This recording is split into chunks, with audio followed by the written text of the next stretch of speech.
Johnny Carson smiled with his guests every night on TV, but he hated one powerful figure. He might appear on the show whenever. He present his quips. All interviews were scripted. Carson was unable to decline. He feigned to like this man while fuming behind closed doors for 30 years. He also made fun of the guests' stiff performances to his staff. TV giants fought for years without anybody knowing. Let's begin. Johnny Carson was born in Corning, Iowa, on October 23, 1925. He lived with an elder sister and a younger brother in a humble home where dreams seemed far away. Johnny was 8 when his family relocated to Norfolk, Nebraska.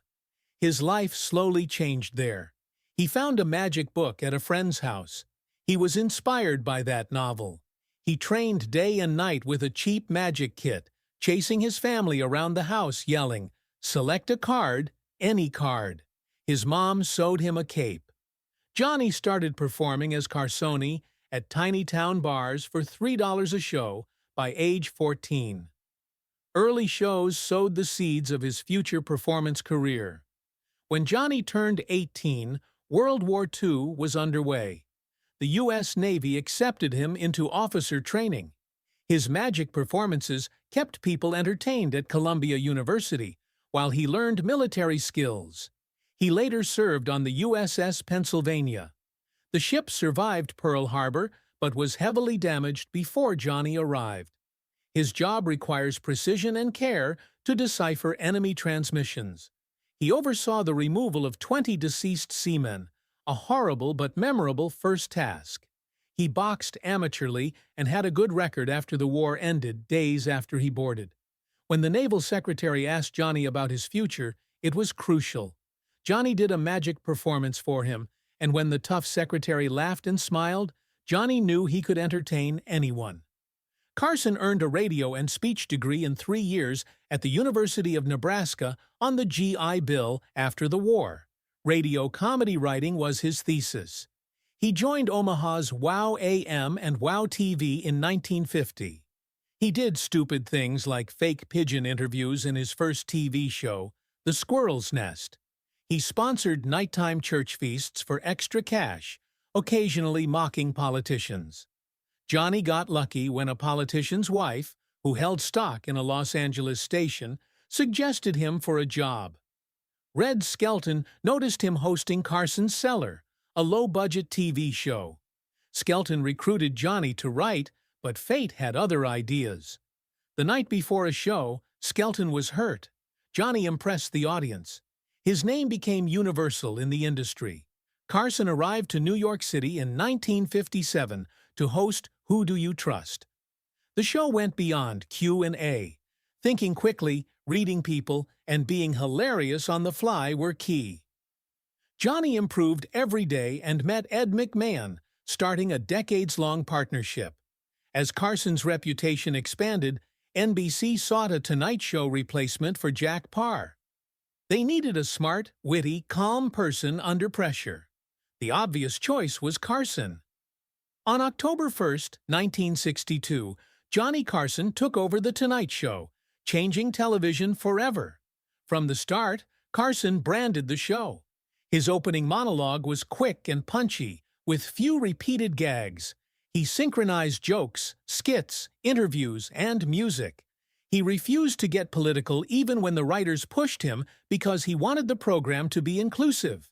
He boldly moved the show from New York to Burbank, California, in 1972. It worked to make Hollywood stars more accessible. The Tonight Show launched careers. You were set if Johnny liked you. Unless he does, you may never be invited back. In 1992, he retired after hosting over 4,500 programs and changing late-night TV forever. John was different off-stage.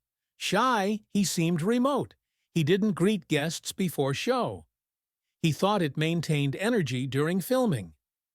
Behind the scenes, Barbara Meltzer recalled Carson was quiet and reserved, keeping his brightness for the stage. Pre-taping meetings were brief.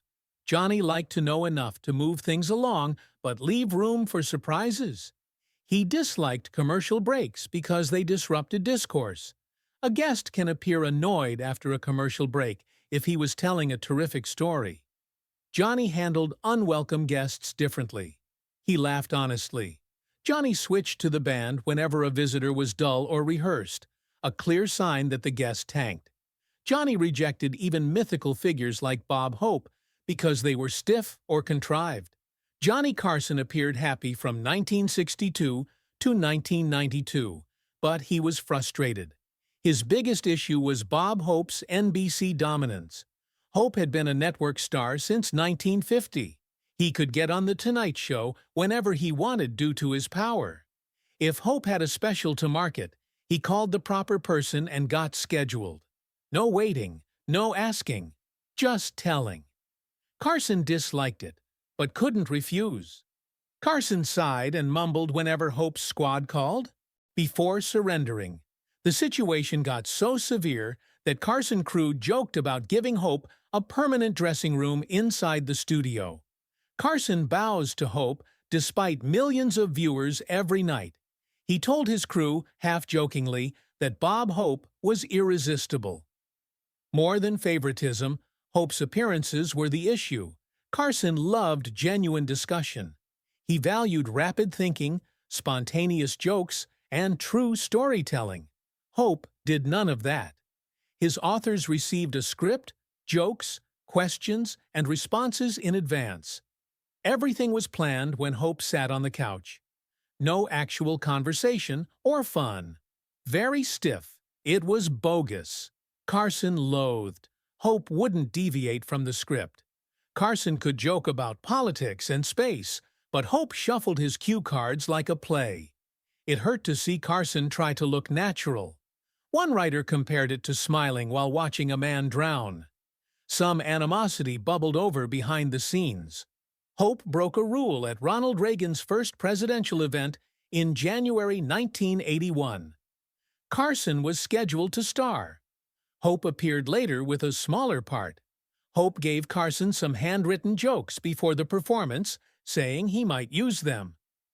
Carson grinned and said, "Thanks, but I'm done."